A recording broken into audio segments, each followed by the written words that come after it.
My name is Randy Rubenstein, and welcome to the Mastermind Parenting Podcast. At Mastermind Parenting, we're on a mission to support strong-willed kids and the families that love them.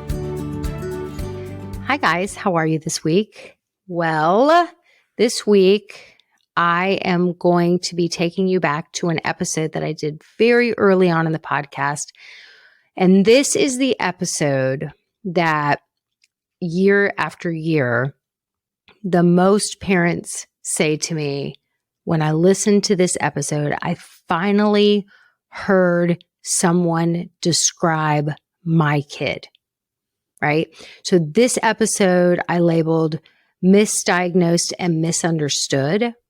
And I really talked about, my kid and these kids that I think quite often it's like, I used to say this about Alec, that it was like he was a puzzle that I was trying to figure out. Like I knew there was something to figure out and I just couldn't pinpoint exactly what it was. And I think these are the kids that are quite often misdiagnosed and misunderstood and go through life feeling misunderstood. And now my Alec was not a full grown adult when I recorded this podcast, because I started the podcast so long ago. And now he's 25. Like he is officially grown and flown. And so I know how this turns out. I know why it's so worth it to be the kind of parent who is here with me, listening to things like this, trying to figure out your puzzling child. I see you. I know what you're doing. I know that you are committed to figuring your child out and to supporting them in the best way possible. I know there is something to figure out. And I went through an exercise with my coach recently where she said, okay, let's look at the exact parent that you're meant to help, right? There's lots of parenting resources out there, and I'm not meant to help every parent. She's like, let's really look at some of like your favorite parents that you've ever worked with, and their stories and where they were. And afterwards, I started rattling off people, and she's like, okay, I think we've got enough. And then she told me after we did this whole exercise that normally people like rack their brains to come up with 3. And she coaches people, and she's a mindset and a business coach, so she coaches people in lots of different areas. But she said usually they rack their brain and they come up with 3, and like she had to cut me off at 7 because the truth of the matter is that I fall in love with everyone because we dig into your stories, and I want to know. I'm trying to crack the code. I'm trying to help each of these parents figure out their puzzling kid. But when we really looked at all of these different parents, I realized that most of them had said to me at some point that this was the episode that they listened to in the podcast where finally they had been, they had been reading all the books and going to all the professionals, and they just never heard someone describe their child the way I described these kids and my own in this episode.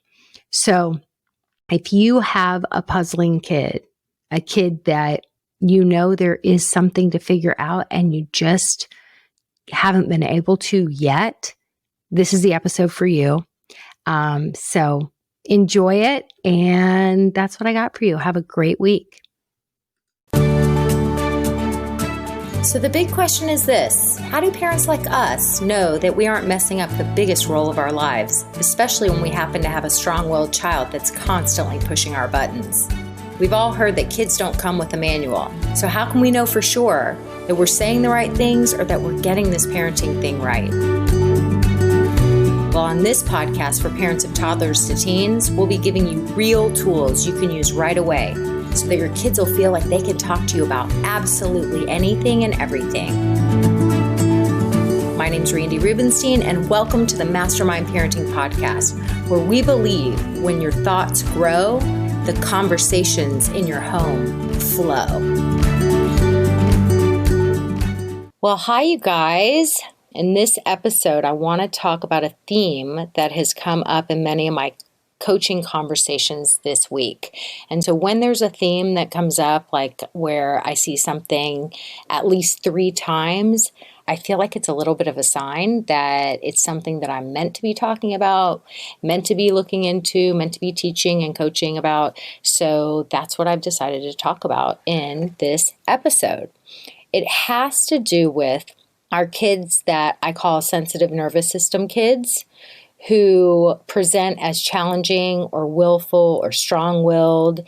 And I believe that these kids are usually misunderstood in their life. And so what I'm hoping to accomplish in this episode is just, it's going to be like an invitation to look at their behavior in a different way and to truly get curious about it and to understand that they are here presenting in a certain way because they are here to teach us all something.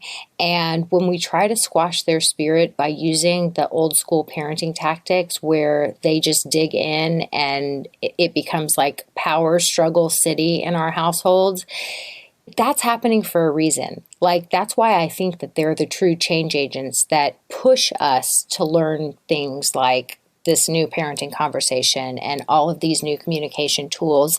That's really the recipe that I teach, that I believe you learn it in the forum of parenting and then you take it to all these other areas of your life. And I have person after person, client after client tell me that like, this stuff isn't just about parenting. It's affecting all my relationships, or it's affecting me at work. And I'm like, I know. These are basic communication concepts. And we, as humans, we're not going to just go and learn something a lot of times just because, you know, as I like to say, we're saving up calories in case we're in a fight or flight situation. And so that's why we do the same thing over and over and we seek the familiar. It's because it takes a lot of extra calories to learn something. So it's almost like there has to be a situation in our life that is painful enough that we're like, fine, I'll learn something new. So these kids come to us and they present in these ways. The old tactics are not working. The more we lecture them, the more they fight back or shut down or act out towards their siblings or misbehave at school. And so what we know is that nothing we seem to do is working. So we're like, okay, you know, people come to me and they're like, okay, Randy, what do you got? Because nothing I'm doing or that I've read is working with my kid. Please help me figure out how to get my kid to be less defiant, more cooperative, and all those things. So these kids, I think it's really important to understand what's going on with them because I think it's really easy to make their behavior mean something different than it does. And I'm going to go into this and explain more about what I mean by that. I think that quite often because they power struggle back and they dig their heels in, they can be easy to dislike. I mean, I'm just going to put that out there. They can be easy. I like to call them, and not everybody knows who Larry David is, but if you have a strong-willed kid that seems like they are just, like you say right, they say left, I encourage you to watch Curb Your Enthusiasm because I believe that Larry David is like the grown-up version of these kids, and he constantly is finding himself in these ridiculous situations where behind all of his ridiculous behavior, there usually is a pretty good reason why he's annoyed or presenting with all these, you know, he's frustrated in life with all these people. But usually somebody did something wrong initially, and then Larry gets fed up, and then what I like to call it is Larry behaves wronger. And that's become kind of a term in my family where I'll say to my son, who's the strong-willed one, the little Larry David, I'll say, like, don't be wronger. Like, when you show up as wronger, then you cancel out the initial wrongdoing. Don't be wronger. So it's really quite a hilarious show. And I think it will help you to kind of like see your kid differently and maybe even bring some humor to it, because we got to think about it differently. As long as we're making them wrong, as long as they are misunderstood, as long as we're making their behavior mean that they think they're the boss, They think they're running the show. They don't have respect for us. They don't have respect for authority, all those different things. As long as we make their behavior mean that, I just want you to know there's never going to be a positive outcome. Your kid's not going to grow into being their best self. You're going to be living in a family forevermore where you're walking on eggshells. There's nothing good that's coming out of that. So if you are living in that kind of situation, please listen closely to my perspective and what I believe works and what has worked for me and a lot of people that I've coached and taught. I think as these kids are misunderstood, what often happens is they often get misdiagnosed as well. And a lot of times they're misdiagnosed. They show up with symptoms and they are diagnosed with ADHD and they're all kinds of things, oppositional defiance disorder and all those things. Now, you guys know, or maybe you don't know because you're just getting to know me, I am a mom in the trenches. I am a parenting coach. This is my business. I teach the recipe that has worked for me and my family. I am not a doctor. I speak to what I have seen and what my opinion is. So everything I have to say, take it with a grain of salt, because ultimately what I like to empower other parents to do is to see what your recipe is and what feels good for you. And so it's not about listening to what my perspective is and it being the gospel. And it's not about listening to what Western doctors say and it being the gospel or a book that you've read. It's tapping into what feels right and makes sense for you. And this is just part of the research for you. So I'm not claiming to be the authority in your life. I just want to say that. As parents, we often get confused about what to do when we have these kids and what our options really are when it comes to them. What we do a lot of times is we turn to traditional resources and I see this time and time again, and it's my story as well, and we get led down this kind of one-size-fits-all path, and I have not seen it yield positive results for any of these strong-willed kids. So it was my experience. I've seen parent after parent have one of these strong-willed kids, and I have seen them go down this traditional path where they are showing up, presenting with certain behaviors, they're highly irritable, they're fighting with their siblings, they seem super defiant towards you, they may be acting out at school, and as a parent, you're sitting there going, okay, what am I supposed to do here?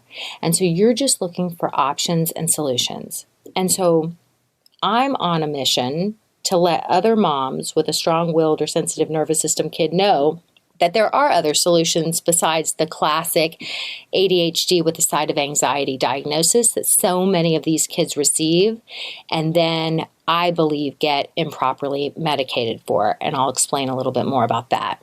Because I've rarely heard of a 6 or 7-year-old that's on Vyvanse and Zoloft or some other similar cocktail. I've rarely seen them not having side effects that often leaves the parent wondering whether the sleep and food issues that come from them being on that cocktail of medication, whether those issues from the meds are actually worse than the original symptoms. It's like a toss-up. So I saw like 4 different parents this week with this exact issue. And since their kids were acting out at school, these parents were feeling super pressured to do something. And it's hard to convince someone that changing the parenting conversation in your home is the real solution when you're in the thick of it with one of these kids that's hitting rock bottom and you've got teachers that are telling you how bad their behavior is at school. And so I know this is the thing is that it's like they come to me and I know how it's going to turn out. And I want to say, I wish I could just give you a quick fix solution. And there's something to figure out here. I know why we go to the Western doctors and we're like, okay, fine, we'll do the medication, even though it kills us to think about putting medication into our little teeny tiny person. But we feel like our hands are tied and we don't know what else is out there. And I know that, it's probably going to turn out that years from now, that parent is going to say, okay, the medication is not a quick fix. We've had all kinds of side effects from it. And even though I get less of those bad school reports daily, I know that my kid is not meant in a traditional school setting, and I've got to start looking for a possible alternative. I know that the behavior eventually is just going to get worse, even though they may be okay during the day at school. When they come home, usually they're in a whole kind of hangry place. A lot of times they have trouble going to sleep at night. And quite often I see that the family just lives with this tension in the household. A lot of divorces happen. It's not a fun environment. It feels like a war zone. And so I'm really trying to create what I wish had been there for me when I was where you are years ago. And I'm here to let you know there are other solutions. And that's kind of the mission of this podcast is I want to teach you guys all about those solutions in this bite-sized way.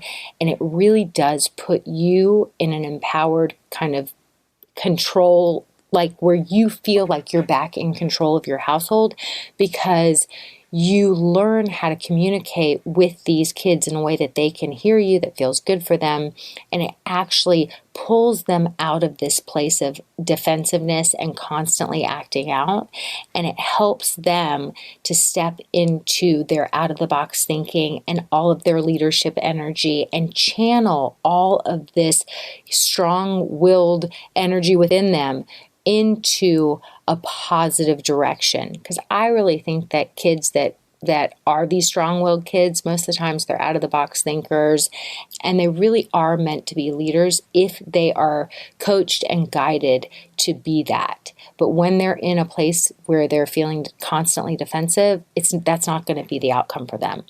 Okay, so I want to tell y'all a story. So I have this VIP client, these clients that I work with one-on-one, and she has a particularly willful 6-year-old.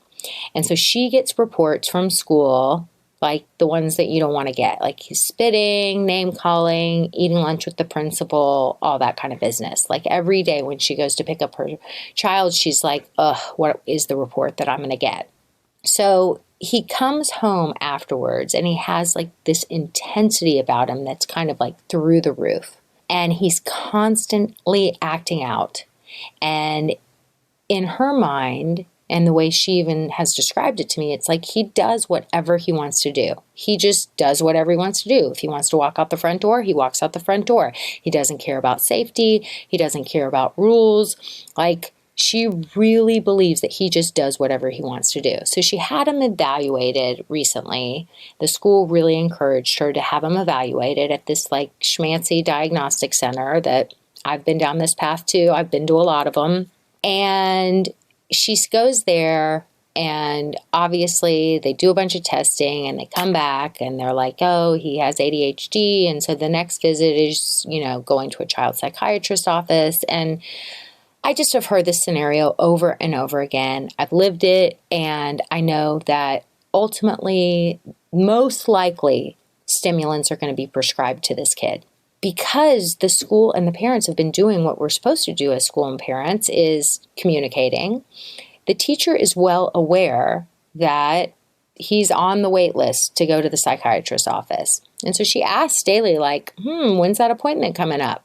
Really, it's kind of like, when is this kid that is sort of hellacious in my classroom a lot of the time getting on meds? And, who can blame her? I mean, he is disruptive in her classroom. And so for a lot of teachers, it's almost like putting these kids on meds and kind of gorking them out during the day. It is relief for them. And the thing is that I just feel like these teachers, a lot of the time, they are not trained. They probably received 6 hours of classroom management training on how to manage kids and their behavior when they were an undergrad in school. So she's got a classroom of 20 kids. And she's got one or two, let's say, or maybe more of kids that have sensitive nervous systems, and they're presenting with all kinds of disruptive behaviors. And maybe she hasn't been trained in all these conscious positive ways of gearing her classroom towards being a school family and ways that really are proven to work and be effective and a beautiful environment for kids to learn. She hasn't really received that training. She's received the old school training with sticker charts and color charts and moving up the color line, and it's all about rewards and punishments. And for these kids that are in this kind of rabbit hole of defiant behavior, well, guess what? All they constantly see is their thing going down on the color chart. So very quickly, they feel pigeonholed into this place where they've been categorized as the bad kid. And so what we know about kids is what we focus on, we get more of. So we're focusing on them being the kid that's constantly in the red zone. And so guess who they are? They're the kid that's constantly in the red zone. And I know that he has been categorized this way at 6 or 7 years old. And he's gonna continue to act out because now that's kind of how he's been defined, and that's his self-definition. And so he is just going to prove that model to be correct over and over again. And if you don't have a kid that's acting out in school, like I didn't have a kid that was ever acting out in school, but he would just kind of hold it together at school, and then he would reserve all of that awesome behavior just for us and his siblings when he got home, because he was overstimulated from his day and he would kind of take it all in and store it all up. And then he would come home and that's when it would all just kind of get released. And so for the way that most of us have been programmed, when a kid acts out, we think we need to put a boundary during those moments. Like we need to put a boundary down during those moments, and we need to restate the rules and teach them about acceptable behavior, right? Like you pick your kid up from school and you get a bad report from the teacher and you find out that they've done all these behaviors that are sort of mortifying. And you're like, okay, the teacher told me about it because the teacher wants me to go home and do my job as a parent and tell my child that the rules are that's unacceptable behavior, right? That's our job. Well, right and wrong. Right, it's our job to teach acceptable behavior to our kids. Wrong, that restating the rules in these moments, it's wrong that we actually think that we're going to teach our kids anything. And let me explain. So the old way, the way most of us were raised, followed the model: when kids misbehave, we punish, we take away privileges, and we show them who's the boss, right? We create boundaries and parameters, and we establish ourselves as the authority. So the problem is that even though we want to believe that that works, and we may even have like amnesia, you know how you have amnesia when you have a baby and then the next time you're going into labor, you're like, how did I not remember that this was this painful? Well, a lot of times we'll have amnesia about how those methods really didn't work when we were kids. Because as we all know, if we really allow ourselves to remember back, it really just made us do stuff behind our parents' backs and hope that we didn't get busted, right? Like nothing's changed. Nothing's changed. When we use that punishment model, it does not teach kids a different way of behaving. All it does is teach kids it teaches them to become sneaky. And the thing that has changed is that these strong-willed kids refuse to just become sneaky. They're actually more honest. And so they continue to act out, and no matter what we do to punish them, right? Like they are so strong-willed, they will act out and act out and act out. Whereas a kid with maybe a calmer temperament or a more easygoing temperament, they may just do it behind the adults' backs, but the strong-willed ones are like, no, I am who I am no matter who's around. So what's the learning here? The strong-willed kids, they're basically forcing us to evolve and stop repeating the methods from the past that frankly never felt good for anyone. So that's the deal. That's what they're doing. They're going to do it at home. They're going to do it at school. And when they do it at school or out in public, it's super mortifying for us, because it's one thing, as we all know, if our kids do certain things behind closed doors or we behave in ways behind closed doors.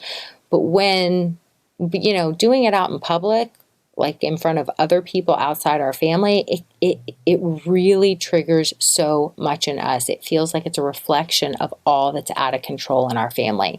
And it feels like we're airing our dirty laundry. And that's why it feels so terrible to so many of us, because it's like we don't want people to, it's like social media. Who's putting the pictures of themselves up where you don't look like your best self? No, you're trying to constantly put out into the world that part of you that you want other people to admire and you think is going to earn you respect. So when our kids act out in these ways, especially outside in public or at school, it feels terrible and we get super triggered. So what's the solution when you have a strong-willed kid that's acting out either privately or publicly? Like, what is this solution for these kids that are acting out, which causes them to be misunderstood and often misdiagnosed? What's the solution? The solution is that when they're acting out, we have to get curious, right? We have to get curious because there's something to figure out. And instead of attacking the problem by telling them all that they're doing wrong, it's really an invitation to investigate. So do you see that shift? We get all panicky and graspy because our brain is like, oh no, we're airing our dirty laundry when our kid acts like this. We're failing at our most important job. How can I have a kid that doesn't know how to behave, kindly outside the home, or who does these outlandish behaviors at school, or who picks on their sibling, or who is showing up and not seeming like they have any empathy? Here is evidence that I'm failing at my most important job. And so we get super panicky and we just want to shut it down, when the truth of the matter is that misery loves company, right? So when somebody's being miserable, they want to bring other people onto their miserable plane of existence. So when your child is acting out in ways that is really freaking miserable, that's how they're feeling inside. So when we just try to shut that behavior down, we're never getting underneath the misery. What is the reason that is causing the misery? What are the big feelings? What are they coming from? What has happened? What's going on? So it's sort of like, if you go to the doctor, right? Like, let's say you went to the doctor and you walk in and the doctor just starts prescribing you medicine and telling you what you should take without asking you any questions about your symptoms. You wouldn't have a lot of trust and faith in that doctor. Part of the process is you show up, you make a doctor's appointment, you show up, and they're like, okay, tell me what's going on. And then they ask you about your history, and they ask you about, they weigh you, and they look at all these different factors, and then they prescribe some medicine or a solution.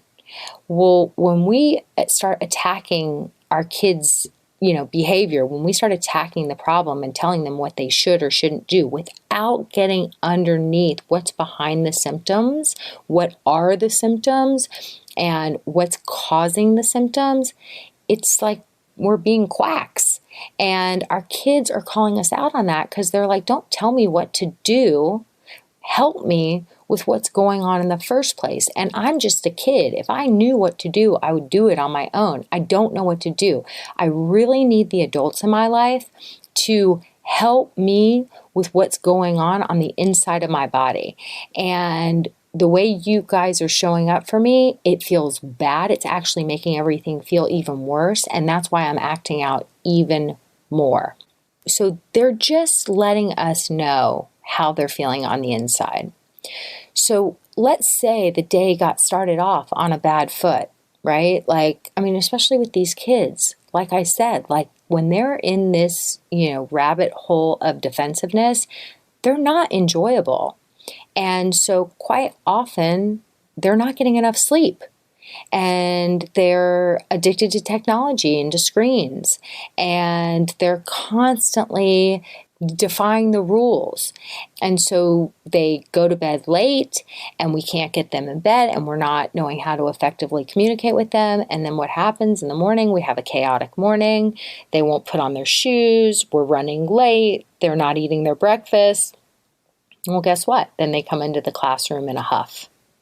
So then their very well-intentioned but overworked and underpaid teacher that received, like I said, not enough training about how to manage kids with unruly behaviors, she receives this kid that just came in a huff with all these heightened cortisol levels and stress hormones. And not only does she have to teach this kid this curriculum that she's supposed to go through to keep her job, she also has to teach 19 other kids. So what's going on here? We've literally sent them out into their day, and there's no blame here. Like I said, we're just looking at the reality of the circumstance and what's going on and why we end up going down this path of pumping our kids up on stimulants, and before we know it, they're on a whole cocktail of stuff because we don't know what else to do, because this is the reality for so many of these kids. And this is just kind of how it all plays out. So I'm just kind of pointing out the factors in real life of what it looks like. And like I said, there is no blame or judgment. I lived this. So I just want you guys to understand that if any of this is sounding all too familiar, I want you to know you are not alone, and there are so many people who are dealing with the exact same situation, but just nobody's putting it out on Facebook, right? Like that's airing the dirty laundry. So the teacher who receives your kid in this way, she hasn't been trained, unless she's been excessively trained on something like conscious discipline.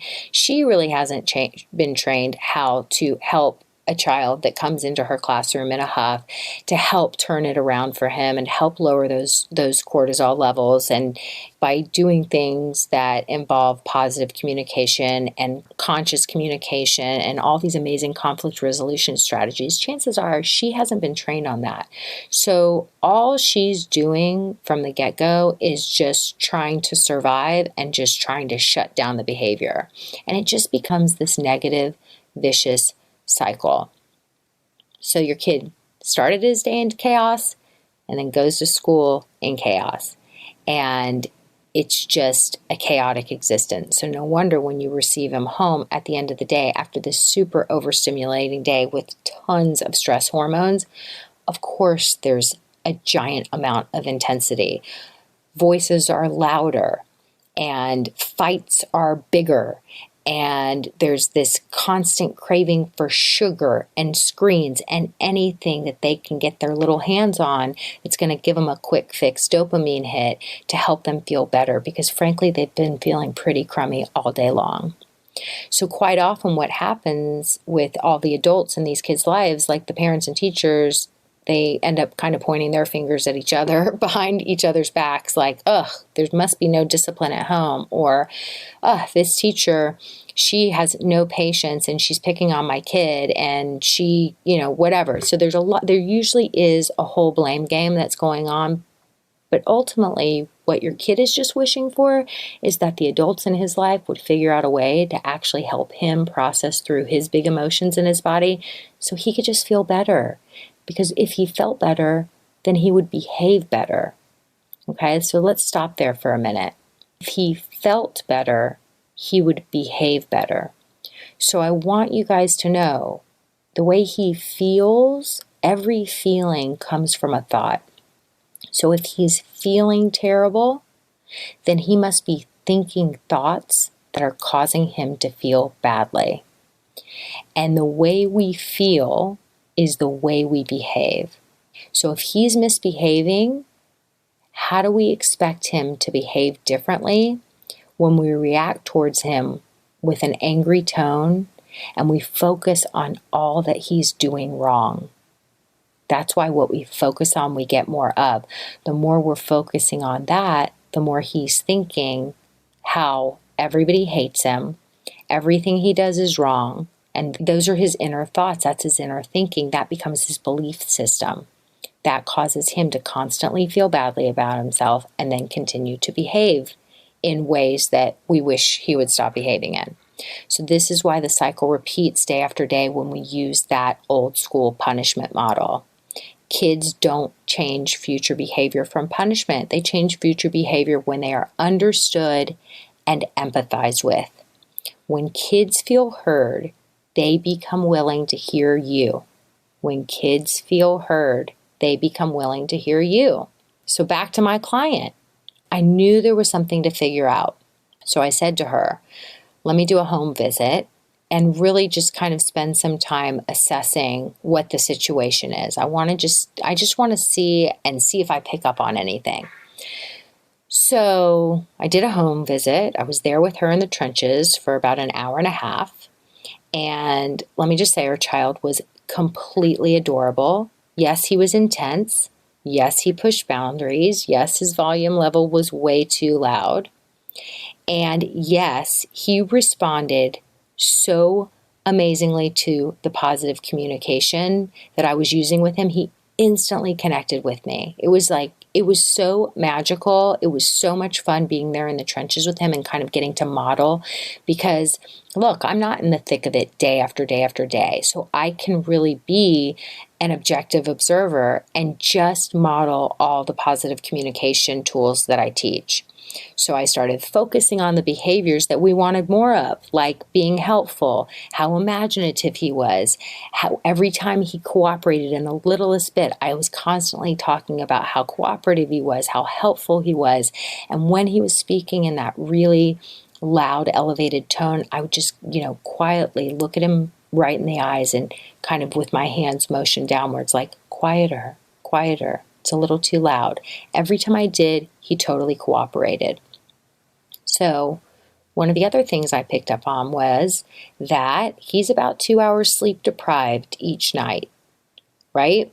The room wasn't really conducive for sleep. He shares a room with his younger sibling, and the nighttime routine wasn't super structured and scheduled. There were no blackout shades or a fan or a noise machine. And what I've learned is that kids are much more susceptible to light. Like, we've all heard like, oh, teach them to sleep through anything and they'll be able to sleep through everything. I just want you guys to know that's rare. Kids want to be awake. When they are awake, that's when the party happens. They do not want to be asleep. So we literally have to force an environment to happen that is really conducive to sleep. Make that room dark, cold, and put some background noise in. And so he was getting about 2 hours less sleep a night than his body needed. Now, it sounded like he was getting a lot of sleep. He was getting 10 hours a night. But I'm telling you, these sensitive nervous system kids, especially at 6 or 7 years old, they need 12 hours of sleep a night. So 2 hours less a night than his body requires. Guess what happens when you walk around in that sleep-deprived state as a little kid? The symptoms are very similar to ADHD symptoms. Hello? It was surprising to me that neither the diagnosticians or the teachers at school had ever investigated his sleep patterns. So he's also addicted to TV and technology. So he was also displaying those addictive behaviors as well. I know a lot of us struggle with this. And I don't fault the parents for this. I really think it's so easy, you guys, for us to get into the tech addiction spiral when you have any kid, but especially a strong-willed kid, because we're all human and we just want some quiet. And when they come home, where we started the day in all that chaos where there was no cooperation, and then they come home with those elevated volume levels and it's so much intensity and they're fighting with the siblings, technology can be an effective babysitter to give you a little peace and quiet in those moments. And it helps you from losing your mind. And so the problem is that even though it works in those moments to keep you from losing your mind, it's going to create a bigger problem later. It's just a Band-Aid during those moments, but it's always going to make the challenges even worse in the long run. And so it becomes a vicious cycle going on where your kid is categorized as a behavior problem and they're presenting with all of these really unsavory behaviors, the adults in their life and the other kids in their life usually too get pretty fed up with them. So for my client, I could tell he was a sensitive nervous system kid in like the first 15 minutes of being around him. And really my main recommendation was, let's attack this sleep issue first and foremost with a super tightened up bedtime routine, and let's get his body rested the way it needs to be rested. And then let's assess what's going on with him. And once we get him caught up on sleep, I really want to see how he behaves out in his life. Let's see, because once he starts behaving in a way that is more enjoyable, it will become a contagious domino effect where we'll be able to improve the conversation, use more of the positive strategies, focus on the behaviors we want to see more of, and help kind of shift some of the beliefs, some of the negative beliefs that he's already created about himself that's causing him to feel so badly, and just to start to understand him more and to help change what he's already thinking and saying to himself about himself. So this is an example of why investigating and getting curious about a kid that's presenting with some really difficult behaviors, rather than just trying to shut it down and power over them. This is what happens when we really get curious about it and we can start attacking some of the practical things in their life, like sleep, right? Sleep and nutrition, and changing his inner dialogue and focusing on all the ways that he can be helpful and pulling him out of defense mode, right? So kids learn by what we model, not by what we say. When we start speaking to them in a more respectful way, they in turn will start to repeat that respectful behavior back to us. So as we start to empathize with them, as we start to really, like he acts out and he's frustrated and he says something colorful, or he, does something, he spits at someone at school or whatever, and we attack the problem by saying, hey, bud, something was going on with you. It's really important for me to understand that. You're important to me. And I know there must have been something going on. Tell me what happened right before that happened. Tell me what was going on for you. Did somebody upset you? Did something happen? I really want to know. And then when your child starts speaking, all you do to empathize is you listen. You don't try to fix. You don't state the rules in that moment. You don't teach anything. You just listen. You're curious. You're investigating. Okay, I see. Oh, you were really fed up. That makes sense. Okay, so then she said such and such, and that made you feel like super angry. I get it. Okay. So we're just going to be doing the active listening piece.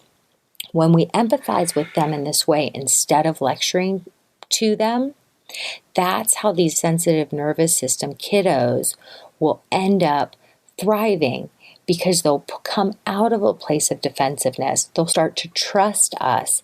And then we can start stating some of those boundaries and some of the more acceptable behaviors, and what to do when they're frustrated, and how to take some deep breaths when they're feeling out of their mind, and appropriate behaviors. That's when we can actually teach them those skills that will help to alter their future behavior.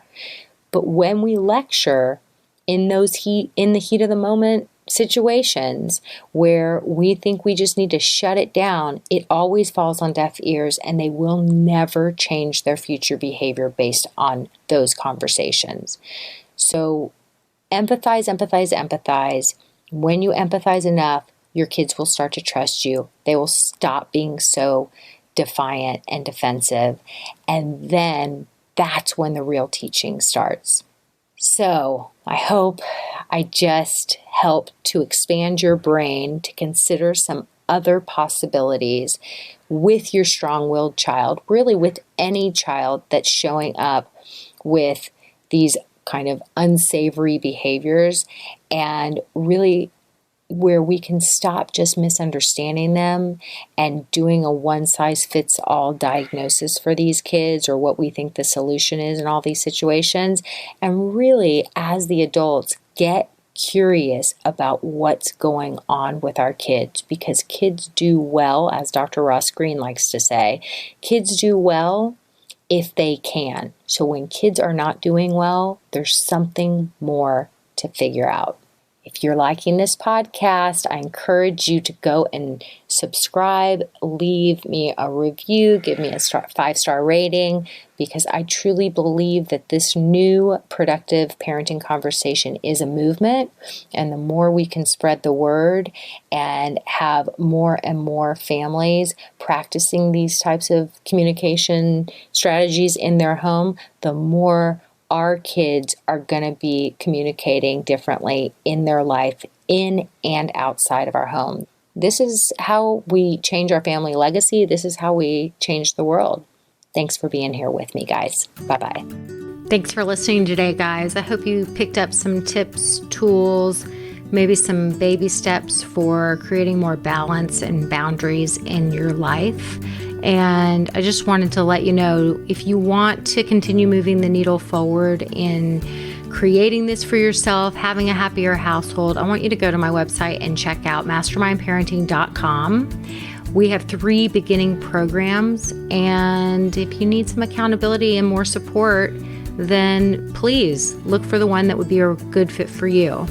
And as always, we're on all the social channels under Mastermind Parenting.